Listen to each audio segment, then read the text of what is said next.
Guys, welcome to another one of I'm a Farmer, your number one platform for all things farming.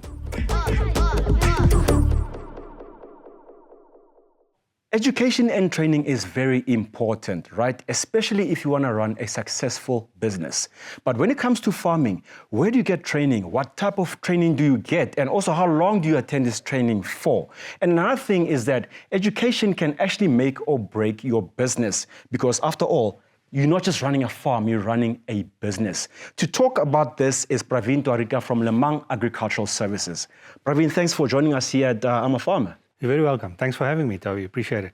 So, Praveen, just for those of us who actually don't know who you are, I can't believe I just said that though, because we see you in every Farmer's Day. We've had hundreds and thousands of videos of you here with other programs. But just for context, so where did your farming journey begin? Yeah, so Toby, I was fortunate enough to have been born on a farm in KwaZulu-Natal on the north coast. My dad was a small farmer, so I spent my childhood years on a farm, actively farming with him. And I think that's where my passion for farming was ignited. And in my adult years, I had a career shift into more of the corporate environment in financial services and banking. And then, yeah, there was a calling at some point in time that, I need to go back to my roots, and pardon the pun, but literally go back to my roots and get into agriculture. And fortunate enough to 22 years ago, have joined AFGRI, and that's where my agricultural journey on a formal basis started. Worked at various divisions within AFGRI, but more recently been involved in farmer development. And I think that's where the real drive is, where I find myself stretching myself, exercising my creativity, and certainly falling back on the knowledge that I've gained over the years when it comes to agriculture. So yeah, that's how far back my roots go into agriculture, and certainly a sector that I thoroughly enjoy. So you've been in the game for quite a while now, and you've dealt with hundreds of farmers. Yeah. What is the number one thing that you've experienced that you see that is always holding farmers back from reaching that next level? So there's a combination of things, and I think in the South African context, what is important to understand is access to finance is important, but it's not the make or break of our farmers' journeys. I find that a lot of the time. Record keeping, cash flow management, those are the types of factors that farmers pay less attention to than they should, and that's where we pick up big problems with farmers. If you look at the trajectory of growth when it comes to farming businesses, and we like to classify that as farming enterprises, not a farm. You're building an enterprise, you're building a business. So general business principles should apply and should be followed. And it's never a case of you having to have an office with people working in the office, but certainly basic financial management, financial controls. And we find that cash flow management, good record keeping is where a lot of farmers come short. And if they can improve on that, certainly that lends itself towards a real growth trajectory in their businesses. And that's what we want. We want the sector to grow. We want the farming enterprises to grow. And the only way you're going to be able to do that is understand what's going on in the bank account. Am I doing the right things? Am I actually making money? So a lot of times we see the misnomer between sales versus profit versus cash flow. And if there's not a clear understanding of that, you really can come short in your farming journey. So that's some of the mistakes we find, and we have, over the years, learned tips and tricks of how to plug those gaps for farmers. So speaking of all the stuff that farmers can't do, obviously you need training for these things, Mos. So let's talk about training. Now, as a farmer now, I'm struggling with maybe books. Yeah. I mean, I've got a fantastic yield, my farm is running smoothly, but hey, the books are not booking. Yeah. So what can you guys offer me at Lemang in terms of training when it comes to that aspect? 100%. So we are very focused on knowledge transfer. Yes, training is the word that's commonly used, but I like to think of it as knowledge transfer, because what we do is we have experts that will take you through basic financial management, financial planning where necessary, business management, the budgeting process. So, it's aside from the technical aspects of farming where you need to grow and produce a crop, the business and financial management part of it is a strong focus area for us. So we make sure that we have access to all of these types of courses that we can deliver to make sure that farmers are equipped to manage this. So it's not a case of, come and attend a class in crop production, and good luck with your journey. No, not by any means. What are all of the other things that we need to wrap around insofar as products and services with the farmer? And naturally, being part of the AFGRI group, we have access to the full agri-value chain. So we give farmers access to a market for grains, always there. So we have experts in that sector. We have our milling division, our animal feeds division, who are users of the products that are produced on farm. So certainly from that perspective, we're able to provide that support. But bringing it back to what the farmer needs to know when it comes to basic financial management, we're well equipped to offer best-in-class training when it comes to that. Now, you and I had a small chat just before we started, where you said, it's easy to grow a crop. But then again, it's not easy to sell that crop. Sure. So let's discuss that. You guys have a philosophy that someone needs to work backwards. So before you start planting, you need to know who you're going to sell it to. Just explain that to us a little bit. Yeah, 100%. So it is important to understand what the market is looking for. And I think that's a key principle that applies to any product or service that you want to put out there as a business person. You've got to understand what the market needs, you've got to understand what the market wants, and importantly, what the market is willing to pay for that. And using that information then backwards solve to, where do I start my journey? Okay, if the market's looking for product X, I can't go and focus on product Y. I need to focus on product X. Then you start talking efficiencies. How can I do that as efficiently as possible so that I can meet the price point that the consumer has in mind and still generate a profit for myself as the farmer? So it's very important to be able to do that. The key driving principle must always be, does this product have a market? Does this product have a ready market? And especially when you go into products like fresh produce, for example, that are fairly perishable products, it's important to know that there is tight timelines. So your market has to be ready. When the crop is off the land, it has to get to market, and as soon as possible into consumers' hands, because there is this need for quality, but there is also this need for consistent quantity at the same time. So it's important for farmers to understand that if you are delivering, make sure that you can deliver consistently. So for us, in terms of mapping out a farmer's journey, it's important to understand the possibility of consistent quality and quantity management on the farm. And starting with the market in mind helps us to do that a lot more easily when we're sitting with a farmer across a table and working out the business plan process. It does go a long way to making it easier. And, it's easy to grow a crop, but you have your natural factors that you've got to take into account. So yes, we've got to be ready for that. So we do train you in certain aspects of how to produce quality crops, but certainly starting with the end in mind, very important. Absolutely. So one thing also that I noticed, a lot of schools, they give fantastic training. Come out there, you're well equipped, you know what to do. But the problem is after that, it's the end. You're on your own. Yeah. So how do you guys work at AFGRI in terms of farmer development after the training?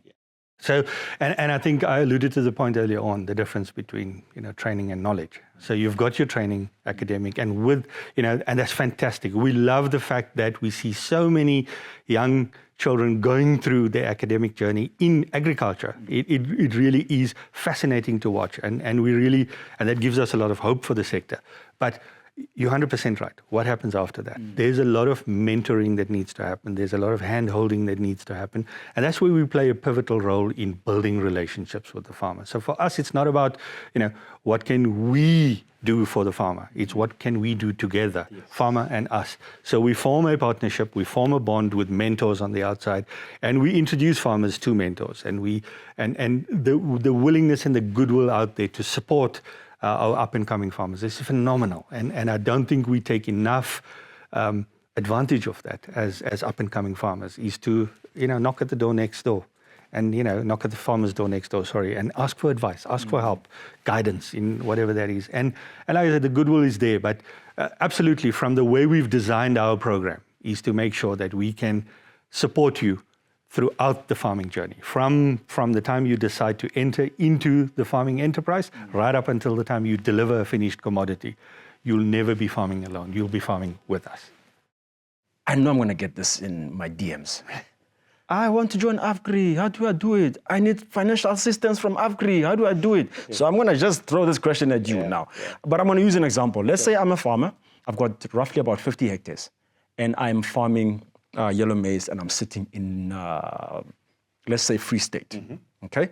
And now I want assistance from AFGRI. So what is the process that I need to follow? So a simple phone call to our relationship management team and simple email to any one of the relationship management team whose contact details are published on our website. So if you contact them, they're more than willing to have the conversation. But more importantly, Tabi, and I think this is what is very important for farmers, is to get out to the farm. We out there. We feel that trying to sit in an office and give you advice is not the way to go. It's not going to work. So we want to be there for various reasons, of course. Number one, we want to understand what your land is all about, not the farm, what the land is all about, what potential exists there. We may go so far as extracting soil samples and send them through for testing, understand what's lacking from a nutrition point of view in the soil, and then work out plans to improve that. But also, in terms of your location, how far or how close are you to a delivery point, a market? So if you're a grain producer, like you mentioned, if you're producing yellow maize, where's the silo that you're going to deliver it to? What are you in for when it comes to the cost of delivering that product to the silo? Naturally, we as AFGRI are the off-taker of first resort for grain. So we always in the market for grains. So the fact that if you are based next to an AFGRI or close enough to an AFGRI silo, no problem. You can either deliver the grain for storage at an AFGRI silo, or you can sell the grain to AFGRI. So when it comes to that, we follow that approach. And as I mentioned a few minutes ago, creating that market, having that market, very important for that. So certainly we will get out there. Simple phone call, simple email, reach out to us. We're more than happy to have the conversation and get out to your farm as soon as possible so that we can make a decision together with you on where we're going with this. What do we need to do? What are the steps A to Z? And let's get going as soon as possible. Naturally, from a financing point of view, there are complexities when it comes to that. Yeah. We've got to work out what the farm needs. In a lot of instances, there may be a component of grant funding as well as loan funding that's required. And then it becomes a little more complex for us as AFGRI. And therefore, we have funding partners that we can go and engage with to open up those kind of opportunities and make those available to farmers. But certainly, it's a conversation, Tabi. Agriculture is about that. It's about relationships. It's about conversations. Yeah, absolutely. What commodities are not within your reach in terms of assisting farmers?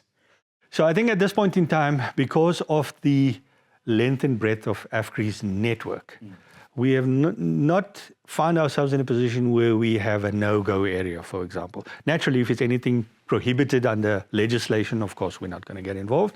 But certainly from a produce point of view, we have access to various markets. We have access to various skilled professionals that can assist you in your farming journey. So, where we, being a grain-focused company, we wouldn't stay away from fresh produce, livestock, whatever the case may be. We have the professionals. We have access to the market. So we certainly will get involved in whichever commodities that need the support at that point in time. But again, for us to create the market, it's about us accessing our network of relationships to be able to do that. So there isn't really a no-go area for us, Tabi. Now, let's get back to the education part. Unfortunately, people's lives are very busy today. No one has got time to sit in a classroom all day, every single day. So what type of courses can one take which can also work with my lifestyle that you guys offer? 100%. So I almost want to flip the narrative a little bit. If you're not going to make the time to get your training, you are certainly making the time for your farming journey to fail. So we've got to be able to make that time sacrifice. It's not just about investing the money in your farming operation. It's about making the time investment because, as I said earlier, I grew up on a farm and I know what it was like to get up at 4 a.m. to start working. It was not fun at the time. There were days when it was and there were days when it wasn't. But that's a reality. So that's the time investment that I've got to make. And if you as an aspiring farmer want to embark on your journey, you've got to make that time investment. But it's not all doom and gloom. So our training is designed in a way where you may need to attend according to your schedule, because we don't have a hard and fast schedule. We have a very customizable schedule insofar as training is concerned, to attend a training course. But the good news is that you don't necessarily have to come to our training center to have the training. If we have a critical mass insofar as numbers of learners in a particular area, we will take the training to them. So you may not necessarily need to have to travel to Pretoria, to our training facility, to have the training done. We'll come to you, we'll offer you the training, but that's just the classroom training. So then you will have to exercise the practical part of it. And that's where the real learning comes in. That's where the real knowledge gets absorbed is, okay, I've learned in the textbook that this is what I need to do. Now, let me go and put that into practice. It's a very different feel to that. And so you will complete a portfolio of evidence for us, and then you will submit that to us. And the secret is communication. Constantly being there's interaction between us as the learning provider and the learners themselves, making sure that they are on track, they know what they're doing, they're enjoying the journey, because there's nothing worse than being forced into something that you don't really like. Yeah.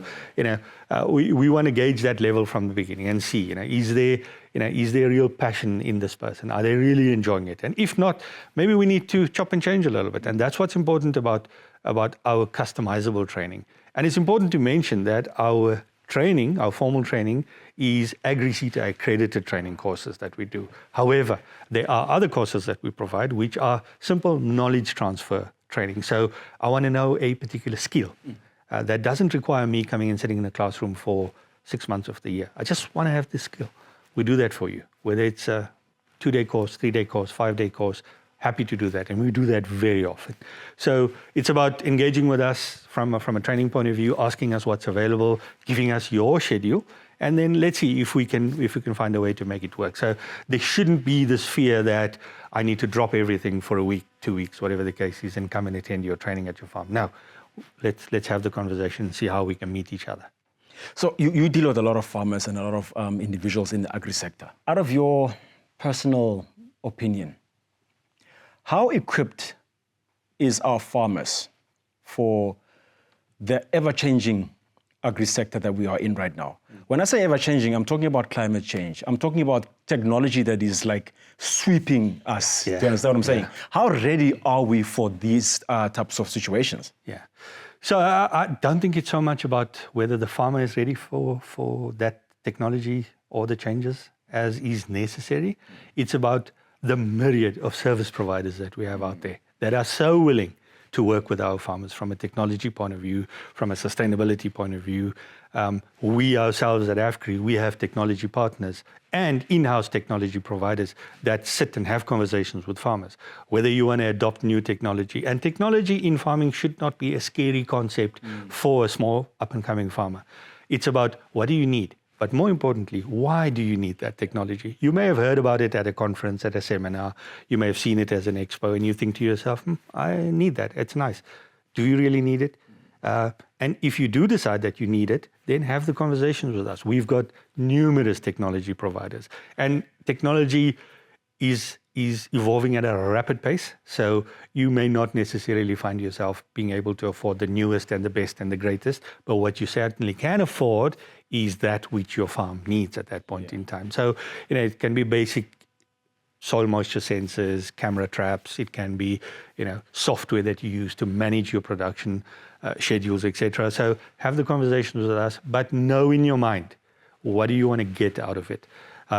If you want to improve your record keeping, if you want to improve your cash flow management, yes, of course, we'll introduce you to providers for that. But if you operationally want to make improvements on your farm insofar as infrastructure management, etc. are concerned, also, we'll tick that box for you with technology providers. So never be intimidated by that. Naturally, changes like climate change, sustainability, biodiversity management, we've got to start thinking about that very actively as farmers and the farming community in general. We can only take so much out of the soil until we have to really sit back and think about what do we need to start doing differently, adopt regenerative agricultural type practices, more sustainable agricultural type practices. The good news is, again, there's technology out there, there's equipment out there, there's machinery out there. There's people out there. 100%. Yeah, that you can ask. 100%. And there's tailor-made financial packages for that where it's necessary. So it shouldn't be intimidating for a farmer to think about this, this huge big world of climate change and how am I, this farmer with 5 hectares and 10 hectares, how am I going to fit into this? No, we find the solutions together with you. Now, obviously, training today versus training 20 years ago is not the same because the circumstances are not the same anymore. So what the farmers were battling back then is not what they're necessarily battling now. So how has training evolved to better suit what the farmers are going through right now? So we've, naturally, we've moved away from conventional agricultural practices into more precision type agriculture, and then more recently into sustainable and regenerative type agricultural practices. So it's important for knowledge transfer to keep up with that. So we ourselves go through a knowledge transfer process to understand what are these new trends, what are the new resources available for that, and adopt that into our training practices and methodology. And then, of course, use the right service providers to be able to do that, whether it's the provision of products and services, whether it's the supply of equipment, whether it's advisory, whatever the case may be. As the evolution in agriculture takes place, we've got access to those professionals, and we readily call on them to give us advice, work with our farmers. And there are numerous organizations out there that are solely focused on the betterment of our farmers. And it's about getting access to those organizations and use us as the conduits to get to those organizations. And we're more than happy to link farmers up with these organizations and be part of the conversation, because if we are walking the walk with you, we certainly want to be able to support you on that journey in whichever way we can.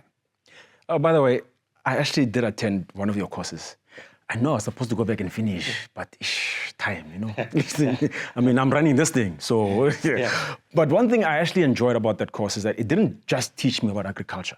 It taught me about normal business practices. Like you have to have a plan. You have to actually write down what you're going to do. You have to do research. Otherwise, this would have never happened. So that's one thing I really appreciate. But I saw that the people who were teaching me are people on the ground. Correct. Not just some lecture that you picked up. So how is that helping your brand as Lemang? How is that helping the students learn even further? Absolutely, because these are people that have been through them all. They've tried it, they've seen how it works, they've worked with farmers for years, and they've seen the pitfalls. They've seen the warning signals. They've seen where things go spectacularly well. Why did it go well? Where things go wrong, why did it go wrong? What could we have done differently? What did we do well that made it go so well? And these are the lessons that we've learned. So it's important to adopt that into the training.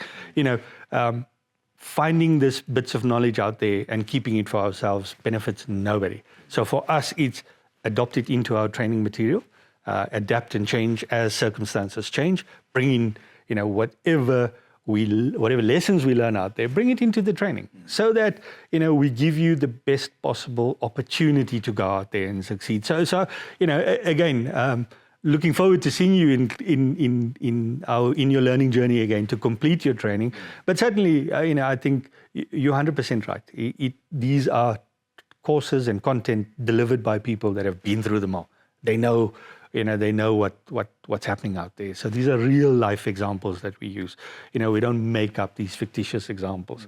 And naturally from, your point on business management and training, that's so key. That's the make or break of business. Yes. It's not about putting seed in the ground. It's about everything that goes before and everything that happens after. And if we don't cover the full spectrum, we are setting you up for failure, bottom line. Now, here's the thing. I'd speak to a lot of younger people. And the ones that I speak to, they're very, very optimistic about the agricultural sector. But on your side, the people that you deal with, how is the whole thing about agriculture going so far? I mean, are they saying, this thing's for the right people, Or is there actually enthusiasm now? There is a burning desire for the growth of the agricultural sector. We know that transformation in agriculture is necessary in the South African context, but there is a passion for that. There are organizations like us that are committed to that, this is all we do, is we are actively participating in transforming the agricultural sector. There is a lot of enthusiasm out there, and therefore, earlier I spoke about the excitement in us seeing younger learners going for academic training in agriculture. That gives us a lot of hope for the sector, because there is this quest for knowledge, and certainly once they've been through their academic journey, we want to partner with them. We want to make sure that they make a success of the actual farming enterprise that they're building. Naturally, access to resources is important. So understand what you're getting yourself into, understand whether you have the resources to support what you're trying to do. But certainly, there's a lot of optimism, Tavi. I think, the agricultural sector in South Africa, we've seen it over the years, and during the COVID years, for example, we've seen the growth in the sector. Naturally, issues like climatic events, etc., do dampen the spirit every now and again, but it's a resilient sector. It's made up of resilient people. We bounce back as agriculturalists. We are here for the long haul. Agriculture is not a one-day game. You've got to be in it for the long haul. And yes, you may be faced with certain disasters every now and again. Don't let that dampen your spirit. Don't let that kill your drive. Naturally, insofar as financial planning, business planning, etc., we've got to take those shocks into account where possible, of course. There are farmers that fall off the system because there isn't a cushion to be able for them to rely on. And that is unfortunate, but there's nothing that can be done about that. So, that's a reality that we have to face. But certainly, wherever I go, Tavi, whoever I'm engaging with at the moment, young, old, male, female, there's optimism, there's enthusiasm, there's a drive, there's a passion. The goodwill between commercial farmers and our up-and-coming farmers should not be underestimated. And I don't think we talk enough about that, and I don't think we see that too much in the public domain. No, we don't. But it's out there. I see it a lot. I experience it a lot. I'm part of those conversations. There is an enormous amount of goodwill. You've got to go and ask for the assistance. You've got to go and ask for the advice.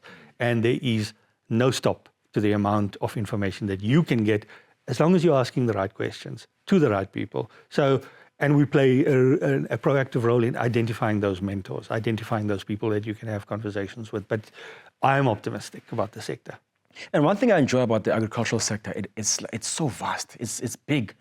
You don't just have to work in primary agriculture. You can work in secondary agriculture. You can even, look what I'm doing. I'm in agriculture, but yet I'm not on a farm.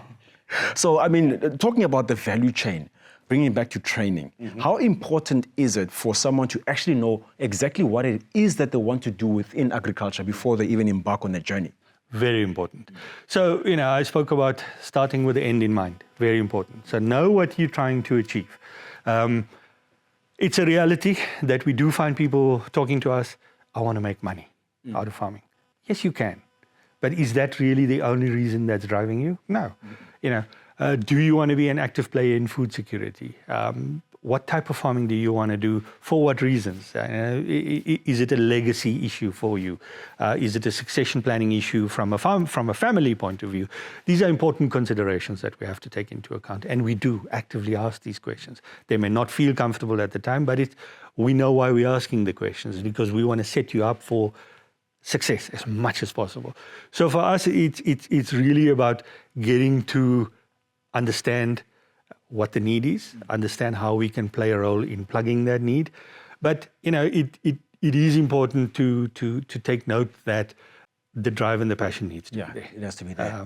And because unfortunately, when you are faced with obstacles, it's that drive and that ambition that's going to get you through that. So very much a focus point for us. And Praveen, lastly from your side, what is your hope for the agricultural sector of Mzansi? I want us to be food secure as a country. We have been for a while. We've got a good climate for a while. So we've been blessed that we've had good crops and we've had good food reserves. But we've seen, for example, in instances like COVID, the food inequality that exists in South Africa. And I think, my dream is to see that food inequality improve over time. We want to see the gap between the bigger and the smaller farmers closing. We want to see the improvement in the financial stability of our up-and-coming farmers. We want to see more use of regenerative and sustainable agricultural type practices for future generations. And also more markets opening. 100%. We need to start exporting more. Absolutely. And we've seen, for example, the UAE and the beef opportunities. We need to start capitalizing on those opportunities. We need to get ready to grasp those opportunities. Nothing better than going and showcasing our ability to deliver on that. As a farming community in South Africa, markets will open up to us. We've got to go out and look for them. It's out there. We are more than happy to walk the journey with you, open for business. Praveen, once again, thank you so much for joining us here at I'm a Farmer. You will be back for something. I appreciate your time. I really enjoy this conversation, and yeah, hoping to see you soon again. No, absolutely. Thank you guys for tuning in on I'm a Farmer. I've learned a lot, as you can say, and yeah. I know you're probably going to say, hey, go finish your course. I will go and finish it. Anyway, thank you so much for joining us. And remember, guys, farming is life. So keep on farming, go on with your journey, and also don't forget to subscribe and like, guys, please. Thanks for joining us. Sharp.